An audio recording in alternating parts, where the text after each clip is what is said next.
Hello everyone and welcome to another episode of Careful for Spoilers. I am your host James Barnes, and today guys I'm joined once again by Brad and Blake, and we are going to be talking about some movie news that hit us this week, and we're going to start it off with our episode 3 review of The Mandalorian, The Sin. This was my favorite episode so far. This episode was absolutely amazing. Deborah Cho did such an amazing job directing this episode, and she's going to be doing the Obi-Wan series. Yeah. And I am so fucking excited about it. So I want to get your guys' thoughts on this episode first. So Brad, I'm going to start with you. Yeah, this was, I think, the best episode that they've come out with so far. It did so much for the story as well as having really great action sequences in it. The balance between both of those, I hate it whenever something is either just all action or just all story. They do such a good job of keeping you engaged with every episode being so balanced between those two things. I love Baby Yoda, whatever, if that's what we're calling him, even though he's not Yoda. It's credited as the child. The child. I'm obsessed with the child.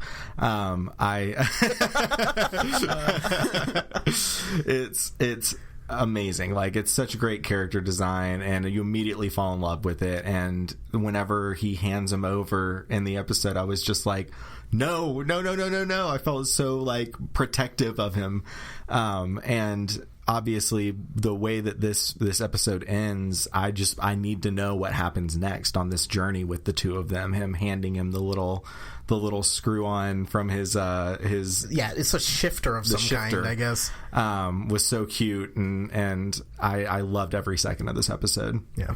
So aside from the obvious Baby Yoda, yes, it is the best thing to happen to the world this decade, maybe. Let's just get that out of the way. It's bringing everyone together on both sides of the aisle, no matter what you feel about anything. Everyone loves Baby Yoda. The Mandalorians coming out at the end of this movie and wrecking shit on those stormtroopers and on the other bounty hunters was the coolest thing I've ever seen. This may not sound like high praise to some people, what I'm about to say, but it's extremely high praise from me. This was the best episode of Star Wars television I've ever seen. This is coming from someone who loves Clone Wars and Rebels to death. I think that Rebels is a near perfect show. This is the best thing Star Wars I've seen in such a long time. It's perfect. This show keeps getting better somehow, episode to episode. Each one's been a little bit better than the next for me. I'm really excited for the next one, and this made me extremely excited for the Obi-Wan series. This was also, you mentioned Deborah Chow directed, or Deborah Cho. This is the first thing that a first Star Wars thing that a female has ever directed. Yeah, I didn't even bring that up. That's a pretty big deal. Yeah, it's a huge deal. I mean, she did such an incredible job with this episode, man. Like, this episode is really, really good. Did you ever for 1 second think that he was going to leave Baby Yoda?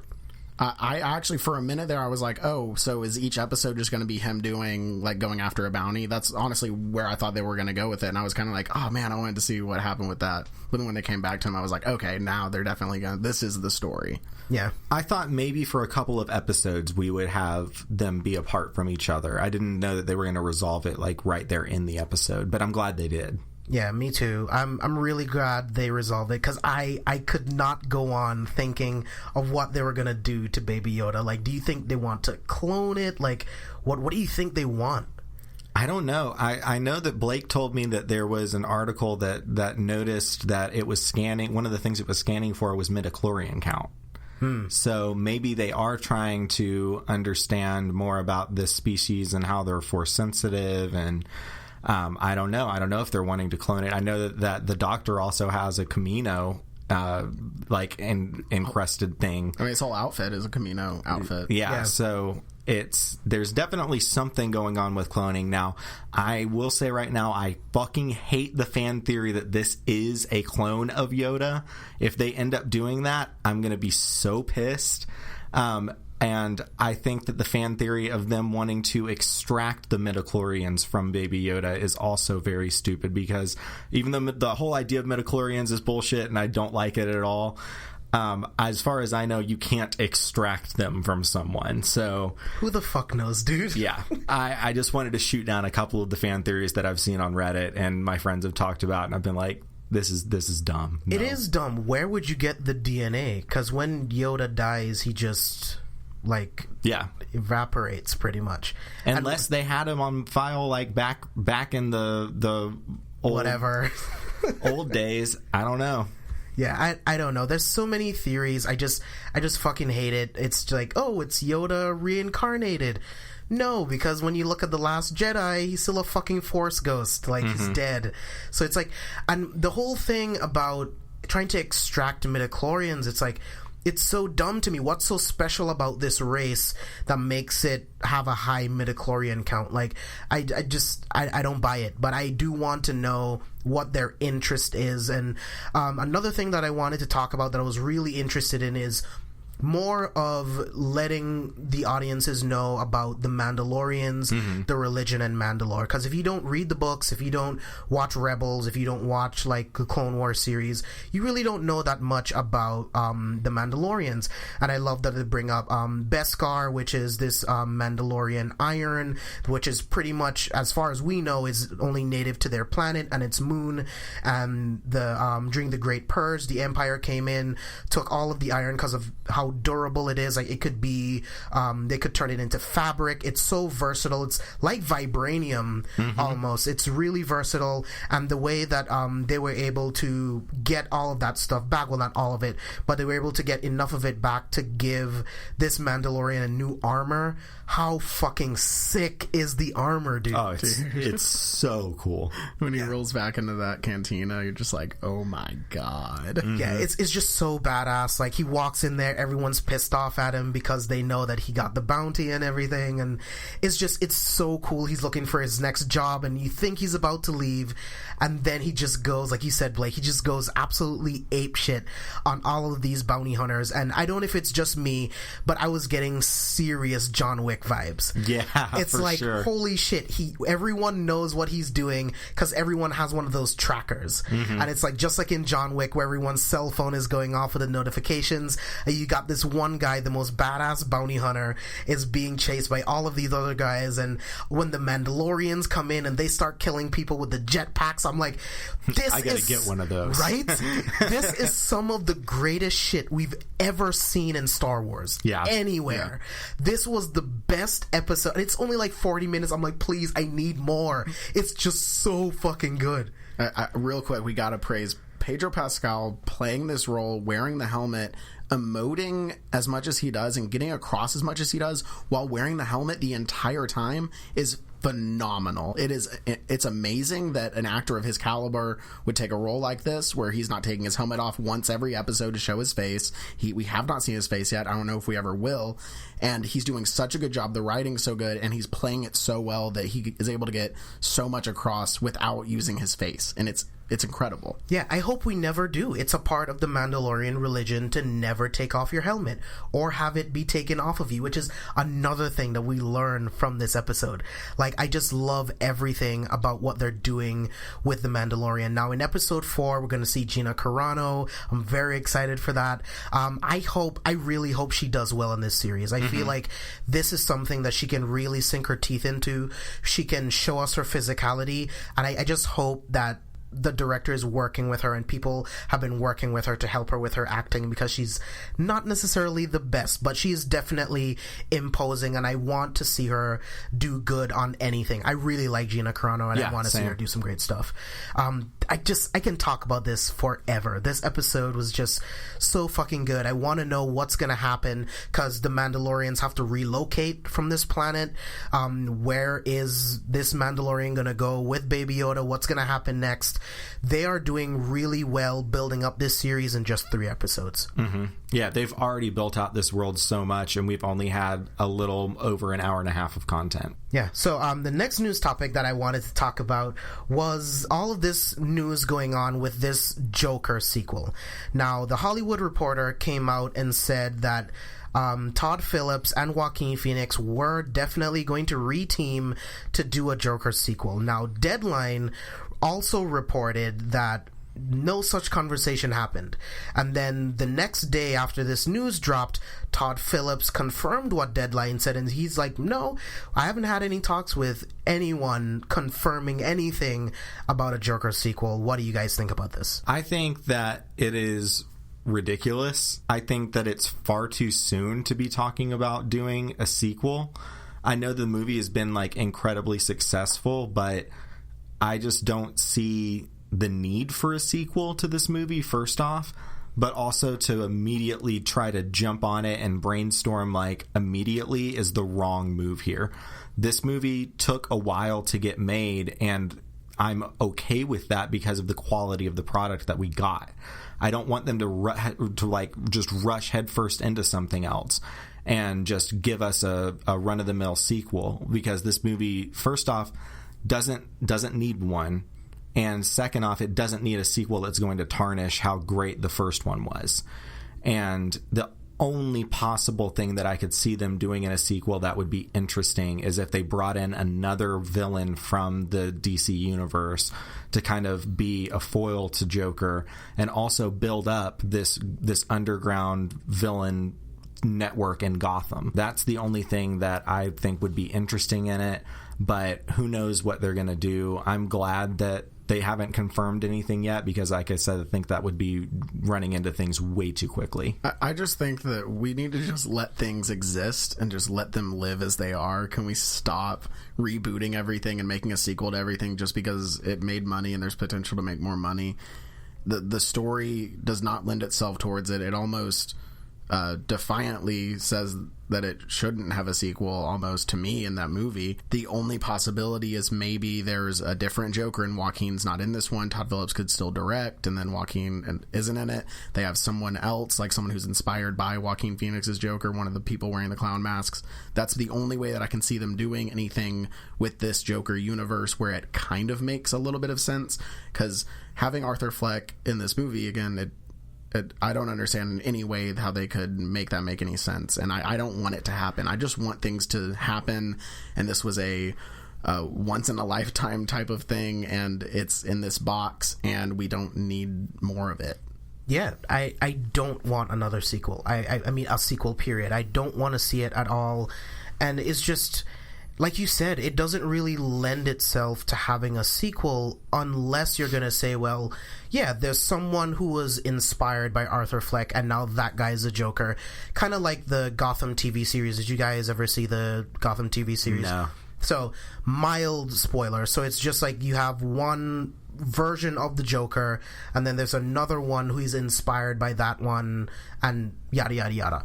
So it's an interesting concept, but I don't want to see that. I want to see Joaquin as the Joker. I want to see him. I want to see this interpretation of the Joker and what he does next, but I just don't see how you recreate the magic of the first film, and I just don't want it. As much as I want to see more of his character, I don't want to see that film. I feel like you captured something which I've said multiple times. This is my favorite comic book movie of all time.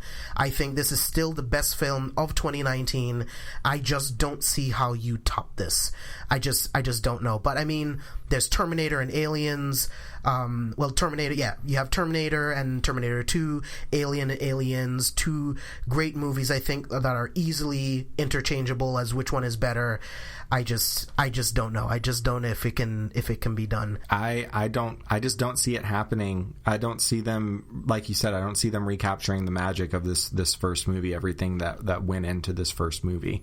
Yeah. It's telling that whenever you have to bring up a sequel that's as good as the first one, you always have to go back to Terminator or Alien, and there's nothing else because it doesn't work. Lord of the Rings, I can do that. Lord of the Rings, or Star Wars, I guess. Star Wars. Empire. Yeah. I think Empire is definitely better than A New Hope. Yeah, Blade Runner 2049, I think, is almost as good as the original. Okay, that's right. There are a few then. Yeah. It's just like Terminator and Aliens. Yeah, that's the first thing that always comes to my head. Mm-hmm. Next up, I wanted to talk about. I want to know, what are your three, or it could be more than three. You could give five, however many they are. But what are your most anticipated movies of December? So there's quite a few, but I'll say five for now.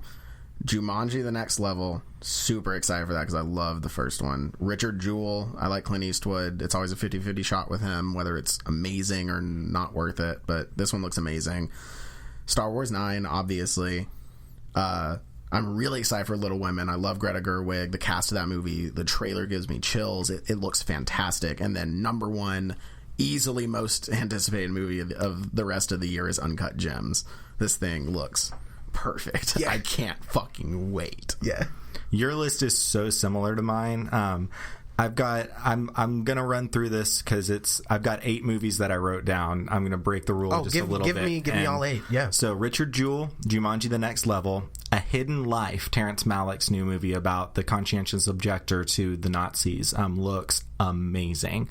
Bombshell looks like it is going to be so good. That cast looks amazing. Charlize Theron looks incredible as Megyn Kelly. John Lithgow looks terrifyingly like Roger Ailes. It's insane. I'm really excited for that. Little Women I'm also excited for. Obviously Star Wars.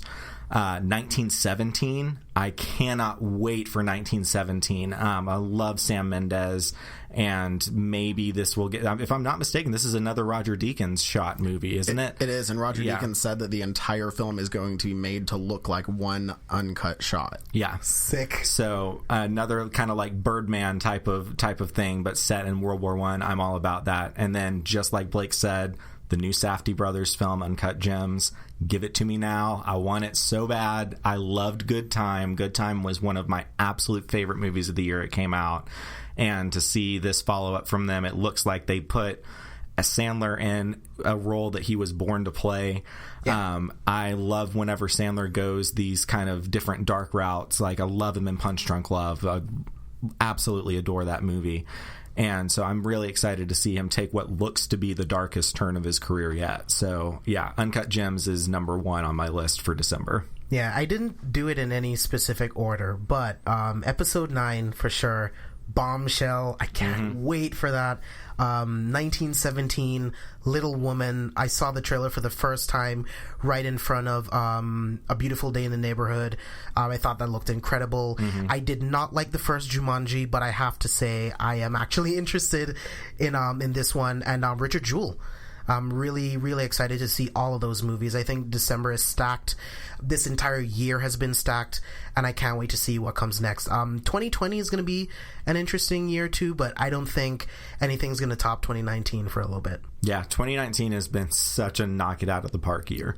Yeah, and we still got a few more to go, a few more movies to go, and it's kind of crazy that's already been this good to this point. Yeah, I still got to see The Irishman, I still got to see Knives Out. There's still so many films coming out, and we haven't even gotten to December yet. Queen and Slim looks amazing. Looks amazing. Yeah, I can't wait, dude. There's so many great movies. So next up, I wanted to talk about Charlie's Angels being a box office bomb, and Elizabeth Banks's comments blaming men for not wanting to go out to the theater to see strong female-led films. Now, the three of us here, we're all men. And I can tell you right here and now, my 2 favorite action heroes of all time are women. I love badass women, but you have to give me actual badass women on screen. Now, disclaimer, I have not seen Charlie's Angels yet. I do want to see it so I can form my own opinion on the film. If it's good, I'll say it's good. If it's not, I'll say it's not. But it's tanking at the box office, and to just come right out and blame men, I think is just absolutely fucking stupid. I think Furiosa is an absolute badass. I believe Charlize Theron's character in Atomic Blonde is, her name is Lorraine. I think Alice from the Resident Evil movies, regardless of what you think of the quality of those movies, she's fucking amazing. Mila Jovovich is absolutely amazing. And they made a shit ton of those movies too because they were so 7 successful. Of them. Exactly. There's 7 of them. Celine from the Underworld franchise. Again, regardless of what you think about those movies, Kate Beckinsale is amazing. She's strong. She's everything you could want. And they made 5 movies. The girl from the Dragon Tattoo, I can't remember her name now. Elizabeth Salander. Yes, she's absolutely fucking incredible. What's your excuse? They exist. They exist. Mad Max Fury Road. The fucking title character is Mad Max. But I will ask anyone, Furiosa was the most badass character in that entire film. Definitely. They exist. And men went to go see Wonder Woman. Men went to go see Captain Exactly. Marvel. Like there's no weight to her argument, I think, and that pains me to say because I love Elizabeth Banks. I think she's love her. I think she's actress. so funny. Yeah, and she's so funny, so charismatic, and to see her do this, it's a bummer. I think she's just not a very good director based on Pitch Perfect 3. Yeah. And based on the trailers that I've seen for Charlie's Angels, like whenever I heard that they were making Charlie's Angels and Elizabeth Banks was making it, I was like, okay, that could be really good. Like she could bring a lot of real good humor to it. But the trailers are atrocious for this movie. And it seems like they banked on this movie being successful because it had a song with Miley Cyrus, Ariana Grande, and Lana Del Rey in it. That seemed to be the focal point of the trailer. That song plays all through it, and it even has at the end of the trailer featuring a single by these three artists. So are they trying to sell me a movie, or are they trying to sell me an iTunes download? Like, I don't know what's going on here. So I think that there was some... If the movie is good, it was majorly mismarketed because it was marketed to not look very good at all, in my opinion. And I understand that she's probably hurt that her movie didn't do well. Which is understandable, but to just come right on just say, well, men don't want to see it. It's exactly. Like, it's ridiculous. What about the other end of that argument? Why didn't more women show up? Why didn't more women bring other people to support this movie? I feel like the argument can go both ways. And she also said in her comments that, you can say Wonder Woman and Captain Marvel, that's a man genre. Well, that's not what she said verbatim, but she's like, that's like a male-driven genre. But they star women, and both made almost $1 billion. Both were directed by women, at least in part. Both were directed by women. So what's your point exactly? Yeah, and with Captain Marvel, that movie made over $1 billion fucking dollars. That movie is very much a female empowerment movie too, like to the core of it. The story structure, the things that she says in the movie, like maybe nobody saw your movie because you suck at directing and the trailers were bad. And guess what, here's the real kicker, nobody asked for another Charlie's Angels movie. Who the fuck wanted that? It's like Solo. No one wanted a Solo movie. Exactly. That's why it tanked. No one wanted to see it. It's even that's a Star Wars thing, but like no one really asked for it, so no one's gonna go see it. It's the same thing here. No one asked for this movie. No one wanted this to happen, and so no one saw it. That's it. Yeah. It's as simple as that. Like, that's trying to find someone to blame for it. Maybe look in the mirror a little bit, Elizabeth Banks. I hate saying that, but... Yeah, and another thing that I wanted to talk about was... the trailers, to me, it doesn't sell them as badass women to me. I'm going to use a term, and I am going to explain what I mean by this term. This movie looks like a hashtag feminism movie. And what I mean by that is... Hashtag feminism means to me that you're telling me that these women are badass, but you're not showing me anything that they do that's actually badass. A problem that I have with the CW DC TV shows is that they literally say hashtag feminism. It's a scene of women kind of just saying badass things, but they're not doing anything, and then a character literally says hashtag feminism. I don't care about that. Show me badass women actually doing badass things, and I will care. Again, my two favorite, 1 and 2, action heroes of all time are women. I want to see good ones. Just because it stars women doesn't mean that people should just show up at the theater. If it doesn't look good, it doesn't look good. The first line of dialogue in the trailer is, I think a woman can do anything. Just because a woman can doesn't mean that she should. Ha ha ha. It's so dumb. Yeah. Just show me. Why are you telling me? Show me. That's my problem with this entire movie. It's a visual medium that we're using here, so thank you. Let's see it. So the next news topic that I want to talk about is this Michael Jackson biopic that's being done by the Bohemian Rhapsody producer. I am somewhat interested in this because it's the producer of Bohemian Rhapsody, and the writer of this is the writer of Gladiator and The Aviator. So I'm not a big biopic guy, but when you tell me that, I'm somewhat interested.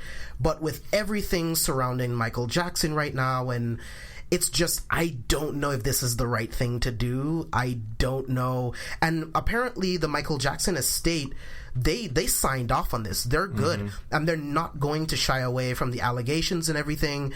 But I just don't know how in depth they'll go into it. What are your guys' thoughts? Knowing that it's signed off by the estate, I guarantee you they're going to tiptoe around the most important part of this man's life. It says in the Variety article that they don't plan to, but I don't know. I just think, especially with Finding Neverland having just come out, this is the absolute worst time for them to be thinking about doing a Michael Jackson movie. And why are we thinking about doing a Michael Jackson movie, especially right now? Like, I understand that he still has fans. Because everyone's talking about it right now, and this series won an Emmy, so that's why they want to do it. Yeah, I mean, it's obviously a cash grab. First off, they know that he is a center of conversation right now, but I'm just knowing the team behind this, I just don't see them painting him in the light that I now believe Michael Jackson to be in. I will not in any way support this movie. I will not see this movie. I hope this movie doesn't happen. I can't believe that they made this announcement that it's happening. I don't want to see some like Greatest Showman bullshit where you like just sugarcoat everything and show him to be this great guy. And are we going to have big, cool musical numbers with the child rapist? I don't. Yeah. And if you're okay, so the flip side of that is you say that you're not going to shy away from those things. So either we're going to get a movie that completely sugarcoats everything with big poppy numbers with big music, or we're going to get a movie about a guy doing the worst acts you can do to the most vulnerable people, and why are we doing that? So either way, I don't think this movie should exist. I'm done. I don't even want to talk about Michael Jackson anymore. I'm done. Yeah, I don't think this movie is a good idea, but I mean, the timing is perfect to announce a movie like this. There's no studio attached. No one's talking about like when it's going to be released or anything, but when I saw this news yesterday, I was very surprised and definitely wanted to talk to you guys about it. So one other news topic that I wanted to talk about was the fact that Frozen 2 has officially gotten Disney past the $3 billion mark for the third year in a row. $3 billion at the domestic box office is what it is. Yes. Oh, yeah, there you go. That's nuts. Yeah, that's insane. Absolutely insane. I wonder if that's putting into consideration, so that's just domestic box office returns. That's not even including Disney Plus, and that's not even including Star Wars yet. That's including like the first couple Fox of or anything. Yeah.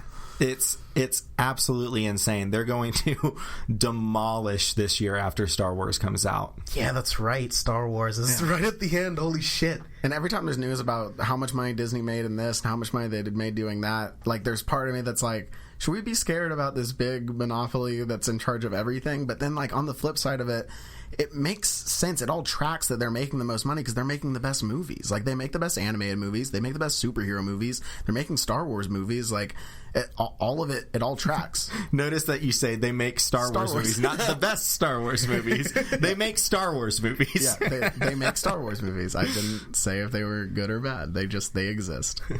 Maleficent is not doing very well. Like, no one's talking about Maleficent at all. I completely forgot that it came out, honestly. Really? Yeah. Yeah, Maleficent 2 came out almost like a month ago. What? Okay. I thought it came out this summer and I just missed it. I had no idea. Yeah, it's crazy. I really want to see 21 Bridges. I can't wait to see that movie. I think I'm going to see it sometime this weekend. I hope it does well. Frozen 2 is doing okay, but it's not tracking like the first one was. Like, do you guys have any plans to see Frozen 2? Oh, absolutely. I love the first Frozen. I'm definitely planning on seeing this as soon as I get back. I'm about to take a trip. As soon as I get back from the trip, that's one of the first things that I want to do. I still haven't seen the first movie. Really? Oh, yeah. It's so great. I had never seen Frozen. I heard the song. I was sick of it. I was so tired of all the Elsa stuff, and I was just I was not having any of it. Disney Plus gave Frozen a chance. It's amazing. I mean, it's a Disney movie. Why didn't I just like give it a chance? I knew it was going to be great. The music's incredible. All the other songs are amazing. And even though I've heard Let It Go a trillion times, in the movie, in context, it's very moving. It's very, very powerful. I loved that movie. I'm really excited to see this one. It's just we're at that time of the year where you can only see so many movies on A-list, and there's so many good movies out that it's like I got to wait till next week to see this one. Yeah, I'll check out the first Frozen and then I'll watch the sequel because everyone's talking about it. But like you said, like what turned me off was I just heard the songs way too much. I'm like, I'm not about to sit through this movie and listen to this shit again. I had a coworker at Apple that used to play the Frozen soundtrack on repeat, and I wanted to kill myself. Yeah, I could see it playing over and over and over again, being really, really obnoxious. But like Blake said, all of the songs in context in the movie are so great. I don't even think Let It Go is the best song in the movie. I love Love is an Open Door. There's a duet between between Anna and Hans. It's a hilarious number. It's super catchy. Both Kristen Bell and I cannot remember the name of the guy who voices Hans. Their voices blend so well together. I love Frozen. It's a really, really good movie. Yeah, I'll have to check it out. I still need to see it and just form my own opinion on it. Yeah. So on to my favorite news story that I found yesterday. John Turturro has been cast as Carmine Falcone in The Batman. Holy fucking shit. Blake, I'm going to start with you. I read this as soon as we got out of The Irishman yesterday. I saw this news. I was screaming in the car. When you read The Long Halloween, and Carmine Falcone is such a big part of that, he is drawn and he looks exactly like John Turturro in this comic book. And the rumor is that they're adapting this comic book. Every time that Falcone's been in the comic books, he looks like John Turturro. Like it's so spot on. And him playing an eccentric crime boss in Gotham City, he was born for this. I am so excited. Like every time you think that the cast is like, oh well, that's got to be the best casting that they have, right? They're just like, boom, there's another one. Boom, there's another one. John Turturro. Like, come on, dude. What else are they going to do? Like, who else could be in this movie? Right? The possibilities are endless. Yeah. I am blown away by this. I think it means that Falcone is going to be like a big part of the movie too, because you don't cast John Turturro in a bit part. Oh yeah, he's going to be one of your big hitters in the movie. I think that it's going to be great to kind of ground the movie because we've had nothing but like normal, like the super villains announced, and now to have like the normal crime boss guy in there as well. I think is going to help to ground the movie even more so. Like Blake brought up The Long Halloween. I think that this is further proof that that's probably the storyline that we're going to see most closely adapted, which I am really excited for. Yeah, it's going to be dope. The moment I saw this, I was like, oh, well, this just makes perfect sense. Like, the dude is a great dramatic actor. He can do this, and he's funny. He can bring those dramatic elements, and he can Nobody fucks with the Jesus. But he's going to be amazing. This entire cast is amazing. I just can't wait to see this movie. I am so ready. Robert Pattinson is going to fucking kill it as Batman. You brought up Good Time. Guys, if you are even slightly worried about his acting ability, watch Good Time. Robert Pattinson is so good in that movie. He's so good in The Lighthouse. He's so good in so many different things. You cannot judge him off of a series that he joined as a good career move. It's no different than anyone else joining the MCU or joining the Harry Potter franchise. These are good business decisions. Being an actor is still a job. This is what you do to get into the industry. Who knows where he would have gone if he wasn't in Harry Potter, if he wasn't in Twilight? Who knows what he would have done? You know what I mean? Like, Benedict Cumberbatch is in the MCU, but he still gets to do all of the indie movies that he wants. Like, there's still room, but you have to do these things to get your name out there. Now more people know who he is. You know what I mean? You just have to do this kind of stuff. I'm just so excited for this fucking movie. I absolutely can't wait. So the last thing that I wanted to talk about, I want you guys to recommend 5 or more sci-fi movies that are just must-sees as a movie fan. So my 5 essential sci-fi viewing is Back to the Future. I think it's the greatest comedy sci-fi ever made. Jurassic Park. It's a blockbuster. It's a perfect blend of action and horror. Alien, because it's the greatest horror sci-fi ever made. Eternal Sunshine of the Spotless Mind, I think, is the best love story of all time that I've ever seen in a movie. It's the best blend of romance and sci-fi. And then number 1, my favorite sci-fi movie of all time, Close Encounters of the Third Kind. I think it is essential viewing for everybody, whether you're interested in sci-fi or not. I think it's one of the most important movies ever made asks some of the biggest questions that any sci-fi movie has asked. It has some of the best music, the best score. My favorite score of all time is from this movie. It's a perfect film. So mine, starting from the bottom, number 5 is going to be Blade Runner 2049. I think that it is a perfect sequel that expands on the world of the original while also elevating the original, which is so hard to do.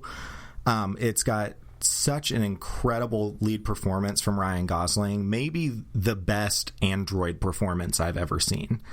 He just absolutely nails this android going through this existential crisis of, am I android or am I human? And that question raises up so many different philosophical debates and what constitutes life. And it's just a brilliant think piece of a movie, but it's also visually stunning. It's got an incredible score, and it has Ana de Armas in it, and she is the most beautiful thing on the planet. So, love Blade Runner 2049. Next, I gotta go with Eternal Sunshine of the Spotless Mind.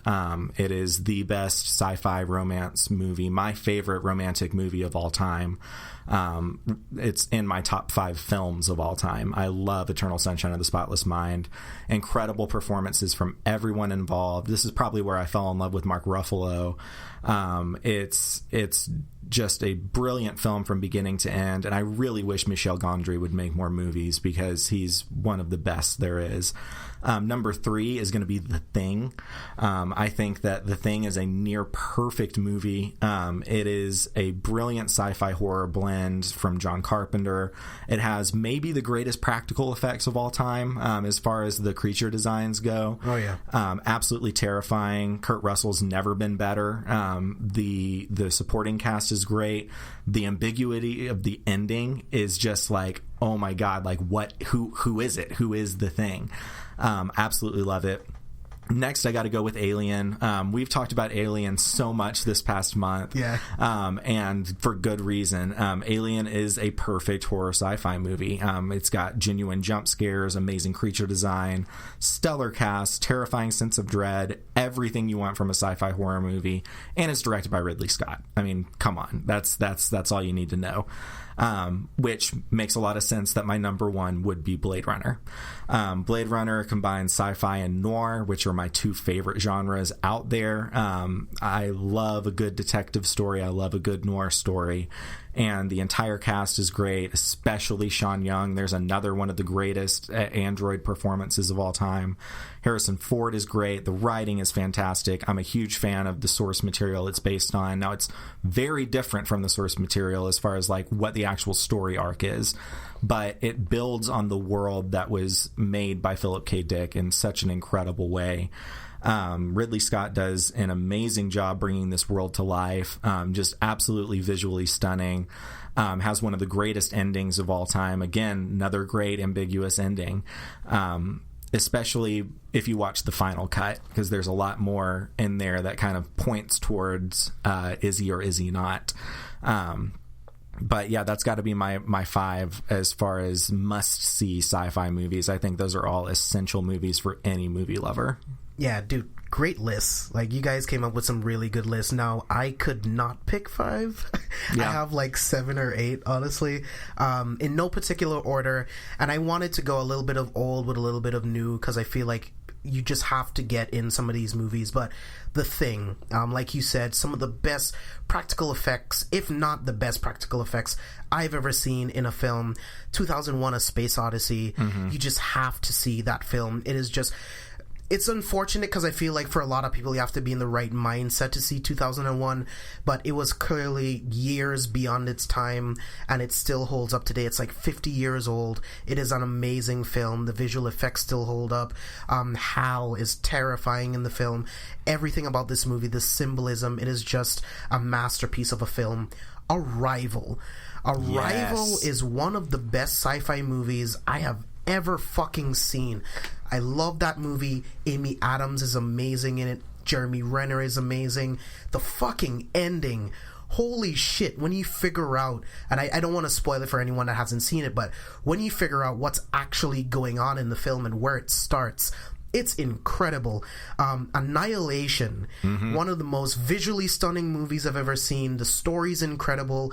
Annihilation is so unique. I have never seen any film like Annihilation. I've got a poster of Annihilation as the background on my phone that has been there ever since I saw that movie because it's never left my mind. This film has one of the most haunting creature mutations I have ever seen in my entire life.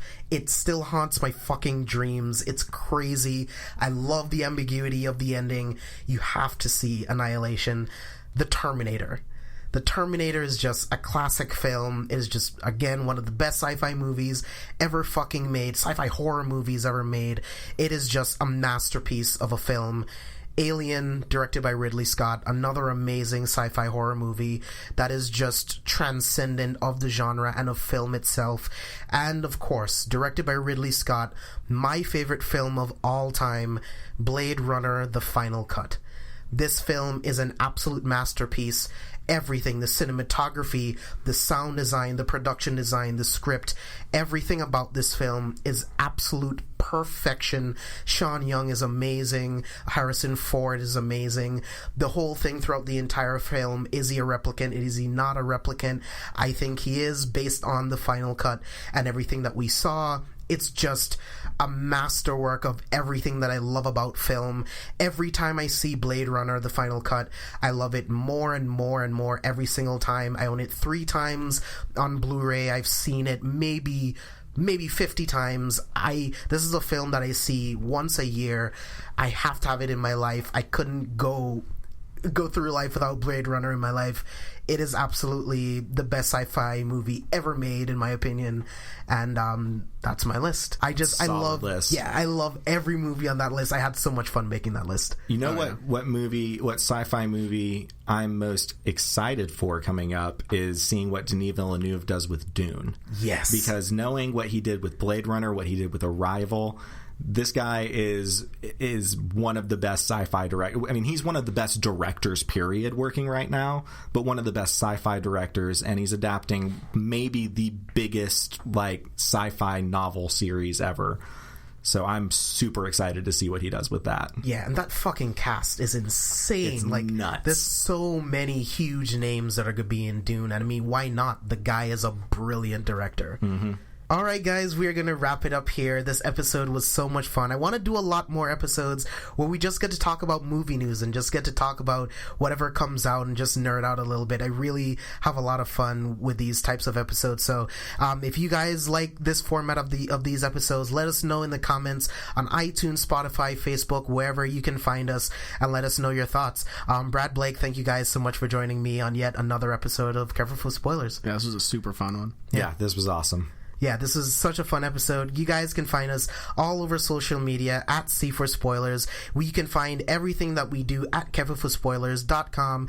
If you go to KevinForSpoilers.com/podcast, you will get links to all of the podcasts on the C4S Podcast Network, including our very new podcast, You've Got to See This, hosted by Brad and Blake. This podcast tells listeners what are the best movies to watch in theaters every single week and what you can find on streaming and on demand. The first episode is available everywhere right now. It was such a great episode. I loved editing the episode. I loved just listening to the episode, and I can't wait to see what these guys do next. So thank you guys so much for listening, and we will see you guys next time.